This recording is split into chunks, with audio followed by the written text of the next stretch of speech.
Good evening, UYWI. My name is Gabriel Zamora, and I'm here to share with you my story on how light interrupted my darkness. I was 11 months old, and I took my first steps inside of a county jail. My dad was in a trial for the first sentence of 3 that he would ultimately have by the time I was 8 years old. I took my first steps inside of that county jail. My father was slanging drugs in the neighborhood and was a violent gang member. And by the time I was 5 years old, my mom had had enough, and so she divorced my father. Found herself in a small group, and the gospel invading her life. I was a young, impressionable 5-year-old, and I would watch these adults in my life praying inside of this small group, knowing my dad was in and out of prison. And I saw them encounter the love of Jesus. I would ask my mom, can I go home and just put on the TV, to put on those TV preachers? Now, I don't know what you think about TV preachers, and I don't even know what I think about TV preachers, but that's what I can say about this. At 5 years old, they ignited a dream inside of me that what I would do is I'd walk into my room and I would line up all my stuffed animals and I would preach to them. And I would give them an altar call, and by the grace of God, they all answered it. But I didn't have my doctrine all straight and stuff, so I didn't baptize them. I believe they'll still make it to heaven, amen? But by the time I'm 6 years old, my mom says, I've had enough. She divorces my father. And I'm believing I'm going to be a preacher. So at 6 years old, my younger brother and my mom and I are forced to hit the streets. We're living out of a car where the trunk is our refrigerator. It's the winter months. We got milk and Pop-Tarts. We'd pull the milk and Pop-Tarts out, close down the trunk, and breakfast served. We then found ourselves going into homeless shelters, and then ultimately into the projects. And then I was 8 years old, and I was sitting inside of a federal courtroom when I watched my father be sentenced to 25 years in a federal prison. A sentence he still serves today. My father's never heard me preach. He never saw me date a girl, never saw me throw a baseball, never saw me wrestle in a match. He never saw me graduate high school, didn't see me graduate college, and he's never seen the birth. He's never seen my son. A sentence he still serves today. My mom, because she was struggling to make ends meet, began to do what she knew to do, and so she got connected with the Onda, or what would be called the prison gangs, the Hispanic prison gangs in our area. She began to move drugs in and out of the prison system and connected to violent gang members. So she gets connected to my stepfather, who's a high-ranking member in these gangs. And by the time I'm 10 years old, I'm sitting in the kitchen, and they're putting a knife in my hand, in my brother's hand, and they're teaching us how to stab somebody. This is where you hit them if you want them to bleed out. This is where you hit them if you want them to drop instantly. Because violence wasn't just tolerated in my home, it was promoted. And I'm small, and I'm baby-faced. I know you can't tell. But I felt like I had to prove myself in my neighborhood, because chiquito pero picoso. And so I was trying to prove myself in the neighborhood, rolling a bandana out my back pocket by the time I'm 12 years old, rolling around with the gang members in the neighborhood. But a local church, a local youth worker, touch your neighbor and say, a local youth worker, begin to reach out to me when I'm about 14 years old and begin to invite my brother and I to church. Come to this youth ministry. Come to this youth ministry. Man, I don't want nothing to do with your youth ministry. That God thing. Where was he when I was going through all of this? Long story short, I find myself in that youth ministry. The gospel's presented. I answer the altar call. God's light invades my darkness again. Darkness was going backwards in my life. Light was invading. Now, my mom had sold drugs. She had never done drugs.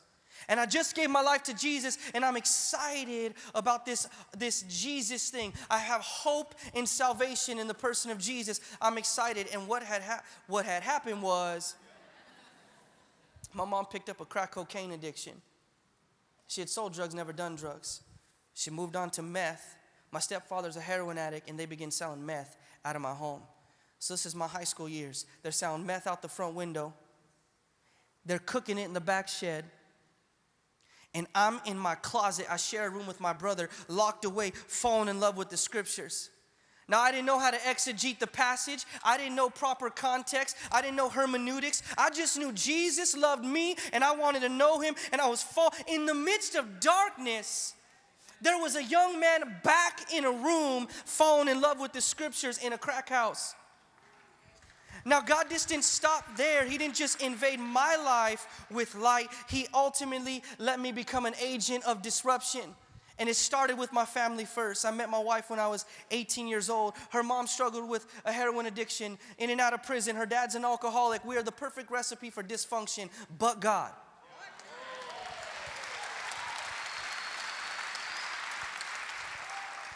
We come together, we begin to pray for our families. Long story short, we get married in 2009. And in 2009, we see this crazy thing happen. Revival hits our family. Everybody's getting saved. Uncles, aunties, cousins, moms, coming to Jesus. The craziest thing happened 5 years ago. My dad calls me from a prison cell. He says, Mijito, I don't know about this Jesus thing. I don't really know what I really believe about all of it, but I know this. I want to know him the way you do. And so for 5 years, through letters, phone calls, my dad is developing a relationship with Jesus. My wife and I find ourselves from the Southwest barrios into New York City. Hello. What? I went from Chicanos and essays to Puerto Rican poppies. I'm like, what is this? And so we find ourselves in New York now in a youth ministry. And you know what I can tell you is this. It's so amazing when God comes and invades your darkness, but when he allows you to invade others and be the light carrier into dark places that someone was for you. Because it was as a teenager someone poured into me. It was a teenage decision I made at 14 years old that still holds true, that a 27-year-old is holding the microphone sharing his story. At 14, I made that decision.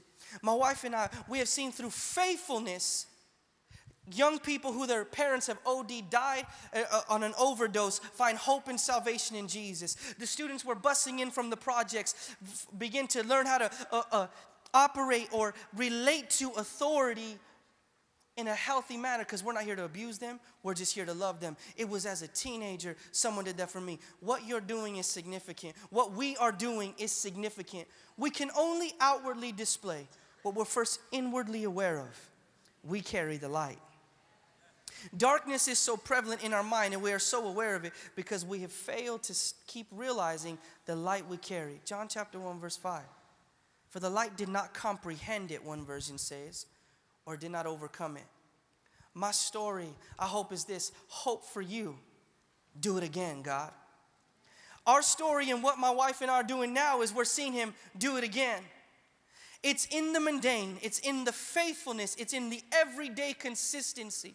Because many of our young people, I had never seen consistency, and many of our youth haven't either. But it's when we show up every day that we are disrupting darkness. It's when we're stacking chairs. It's when we're taking phone calls late at night. It's when everyone's running away and they don't want to deal with high-risk students anymore. We want the ones with high SAT scores. I said, give them to me when they are in special education and on behavior plans in their school. Give me those ones, because there's still a hope for them.